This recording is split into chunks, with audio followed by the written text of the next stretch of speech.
I'm Maria. I'm one of the PAs here at Brain and Spine Neurosurgical Institutes. You've been referred to see us due to concerns about either problems regarding your spine or the brain. For your first appointment, you're going to be meeting with one of the mid-levels. This is one of the PAs like me or a nurse practitioner. During this appointment, you're going to get to know us a little bit more, and we're going to get to know a little bit more about you. This involves your medical history, your current problem, the treatments you've had so far that have worked or not worked, and go over any imaging you may have already had. If you've had imaging, it is very helpful for us if you bring the CD. We are not always as successful getting the CDs. We can get the reports, but the CDs is something they will generally hand to the patient. Bring it with you and we'll download it into our system. Another thing that is also very helpful for us is if you bring a list of the medications. These can be medications you take daily or medicines that you take as needed.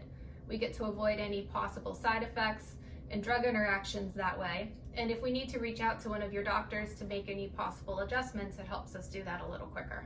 Also during this appointment, we're going to be doing a physical exam, and we'll give you some recommendations for treatments.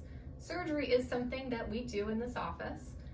We do it at Fatima Hospital, but it's generally used as a last resort or should you develop any concerns that show of worsening nerve damage. Other treatment options can vary. We have the physical therapy and exercise route. That's a very good first-line form of treatment. Some other things that fall into that category are going to be things like the chiropractor, acupuncture, massage therapy, and even water therapy. Those have all been fairly successful for patients. We do have some medicines that we can try. There's different anti-inflammatories, different muscle relaxers, and different nerve medications. Opioids are generally something used for post-surgical pain and are not routinely used, especially during the first appointment.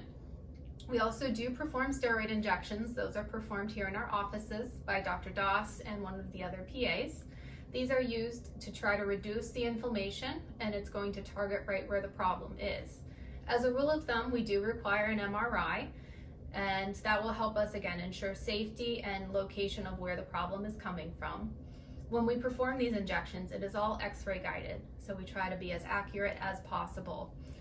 It's not something generally performed in the first patient appointment. We do need to obtain insurance authorization, and we also need to, again, make sure that we have followed and gotten all the other potential treatments done first. So please check out some of our other videos in regards to different exercises, medicines, and even the videos about our injections, and we'll be seeing you soon.